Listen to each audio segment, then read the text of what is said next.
เจอกันอีกแล้วมื้อนี้มีแขกนะจ๊ะ1 2 3ตบมือให้นางแน่มาดิมากันดิสู่ตอนนี้ละเสียงตบมือกูด้วยสบายดีแนะนำตัวเองดูตื่นโตโตมาใส่มาแต่บ้านตั้งคอยเอาก็บอกข้าเจ้าเนี่ยมาแบบเป็นผู้ใดเด้อ๋อท่านไทยอยู่วงการเต้นเจ้าผู้จังเนาะอยู่ทีมเต้นแบ็คลิสต์เซเลบสู่เซเลบมีอย่างอีกนอกจากแบ็คลิสต์แล้วก็ทำไมอ๋ออยู่สังกัดทาราคาเดมี่นะจ้างอะไรเด้อแต่คนส่วนใหญ่พวกข้าเจ้ามาจ้างมึงเดี๋ยววันนี้สิมาแต่งหน้านะจ๊ะให้น้องโตแต่งหน้าคนหน้าผีคนนั้นคือตรงไหนเดี๋ยวเก็บผมนางไว้ก่อนเปลี่ยนผีให้กลายเป็นคนเปลี่ยนผีให้กลายเป็นผีนี่จะบำรุงหนังหน้าให้น้องเขาก่อนเนาะเดี๋ยวจะใช้พาเลตแม็กนะจ๊ะตัวขาวแทบไม่เคยขาวเลยทุกคนปกติดำวันนี้จะพาน้องขาวนะจ๊ะสุดจะคอเพลงกันหรอคอเพลงเคยขาววันนี้ป่ะจูเวียนี่จะสีนี้แต่งหน้าเหรอไปเต้นไปจีเลยเป็นขับประจือFC ประจือเอาพีมาเต้น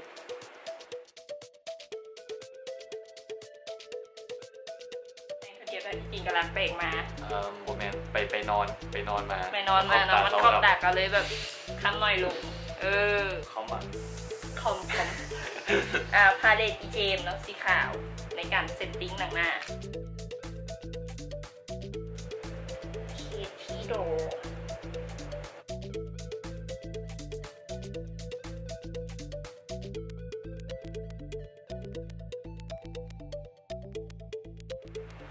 ถ้าสมมติจะแต่งหน้าไปฮาโลวีนเราต้องเกี่ยมเวลาไว้แต่งตอนสวยไปตอนแรงพอดีมันเป็นฮาโลวีนว่าอยากทำงานแต่งหน้าชุดแต่มันดูจางเจมีมาจากจีนเนาะได้ค่ะพี่ยอนกูพร้อมเด้อนี่ผมแตกต่างจ้ะเป็นKFCเนาะในจีนทำใจแล้วทำใจตั้งแต่ส่วนแล้วเนาะน่ากินจ้ะแม็กซี่ดำบัตตาจ้าน้ำหน้าไปคนเบิ่งเนี่ยเป็นยังไงหันซ้ายหันขวาหัวล้านแล้วก็หัวล้านเดี๋ยวมาลงด่างแดงนะจ๊ะพาเลตแม็กคือไซส์คุ้มขนาดพาเลตนี้เขาจะใจกูใจทำไมถึงกูไซส์คุ้มมานะใช้ตลอดเลยปาดสีพุทธใช้สีแดงตัวนี้นะจ๊ะเป็นพาเลตเจมส์ชอลตกไป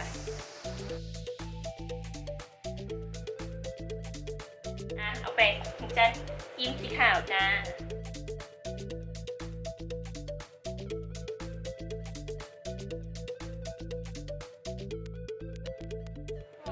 มีความเข้มขึ้นนี่อย่างขึ้นเนาะเอาเดี๋ยวสิเต็มปลายปากจ้ะปลายปากนายจะเป็นแบบแหลมๆอย่างซี่เอาบริเน้นคือเนาะเน้นตามใจเอาลิปเปอร์ขึ้นมาเบิ่งซื้อปีนคันนี้ไหม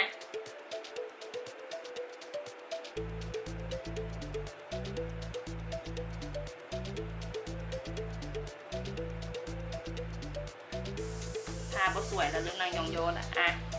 เดี๋ยวจะเพิ่มสีแดงๆใส่นะจ๊ะ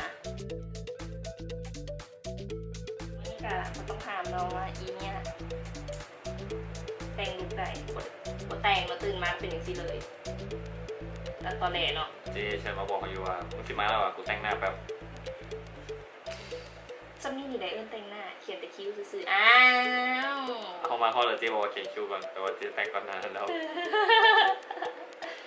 กูแต่งลายมาแล้วน้องเบิ้งนู่นนี่ตากเขาไม่มีอย่าง คันเจนหรือบ่อยมันจะหนักกว่านี้ แต่เราต้องปกปิดความแบบหยาบซ่าในหนังหน้าเลยเนี่ย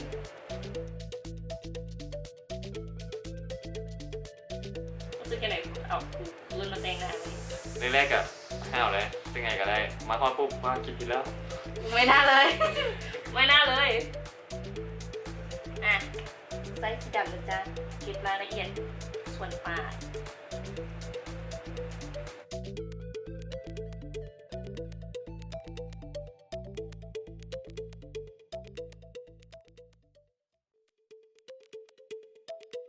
นี่อย่าไปข้างบนไปข้างบนนี่มันจะไปเก็บรายละเอียดทั้งรูปตอนจ้ะมันเบิ่งเดี๋ยวก่อนเบิ่งสร้างโคตรดีก่อน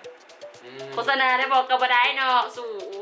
เขาจะกินอย่าง เขาเจ้าเคยจ้างแต่เขาเจ้าเฝ้าแล้วหมดจ้างแล้ว อันนี้กูขัดเขาบ่ได้จ้างกูเลยมีแต่กูกินเดี๋ยวนี้นะเอาจะกินอีกอย่างดี ก็ได้ ซาเซ็งเราได้ดิ เอาไว้ก่อนนะเจ้าเห็น มันก็ได้กันแล้วคือจะขึ้นตังเนาะกระบอกเนาะ แต่งหน้าและหิวเห็นยัง แต่งหน้า โกเทดดี้ โกเทดดี้เบิ้งนี่สั่งเทอีกเดี๋ยวดิเลือกสถานที่จัดทรงมันหิวแท้ๆเลยไม่ได้หิวตอนเด็กเลยสูยังไม่ได้กินข้าวเช้าเลื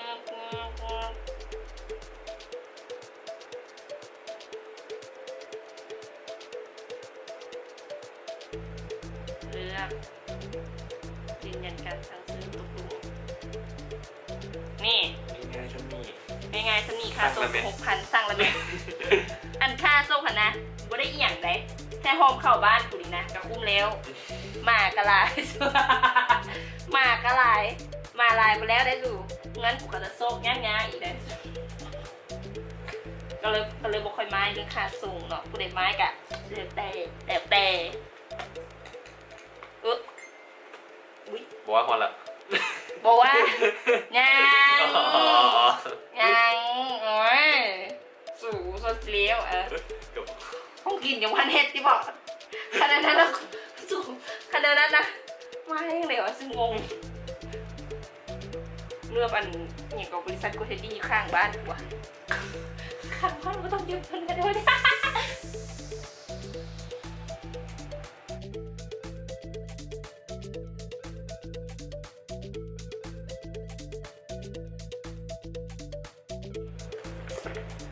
เอาแป้งติดสีดำปัดหาง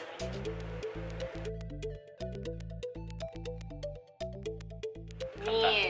จะไปคนเบิ่งอ๋อมันจะเป็นประมาณนี้ ผีอยู่ก็ผีกันไปที่ไหน พี่อยู่กับพี่อ่ะเดี๋ยวเอาสีดำกับสีน้ำตาลจะปนๆกันสร้างชาโดว์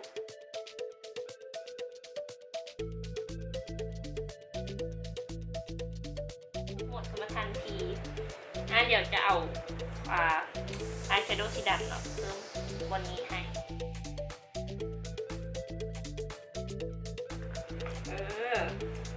ได้อยู่โพสอีกสูโพสนะอยากให้เห็นท่าโพสเลยเบสิกหมด เบสิกโพสเขาแบบผีเขานะต้องยอมเพิ่นเอารายละเอียดมากตึงนิดนึง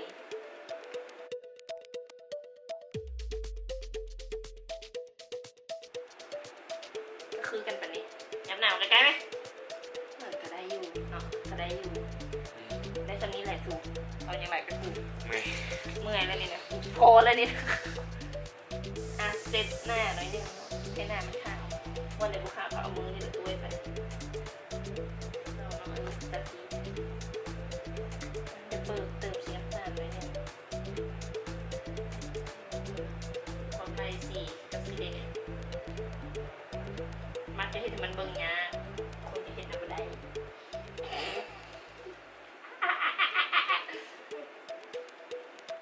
แล้วเนาะ finish look มาเงาความจริงบนไดความจริงไม่ได้โหดแต่สูแต่ว่าแต่งมาให้มันเบิ่งโหดๆเนาะงอฝากบุมีผลงานเหี่ยมไปฝากพระเจ้าได้ปะบอก คุยกับว่าได้ดูทำท่าคือว่ามีผลงานกับติดตามน้องเด้อตามติดตามไปที่ส่งทางใด ถ้าติดตามต่อไปอยู่เพจบูมีเพจอยู่เฟซบุ๊ก ๆเอาแล้วติดตามเพจกูเด้ อ๋อแล้วเพจเจนะเพจเจไหมเนี่ยเอามาอ่านดู เจนนี่นิคอน ได้ สัก เพจนั่นแหละเพจตัวลงว่าแหละอย่าลืมพากันติดตามเลยกดไลค์กดแชร์นะคันมาคันโบมาการีพอ ตั้งทอย เอาส่งทางติดตามตัวได้อยู่ใส่ มีแต่เฟซบุ๊กกับไอจีบ่ค่อยลิดเฟซบุ๊กนั่นแหละ ขึ้นมาให้แนวดิฟิงเดี๋ยวสิขึ้นมาให้นะจ๊ะไปก่อนบ๊ายบายตู้รอคนเพิ่ง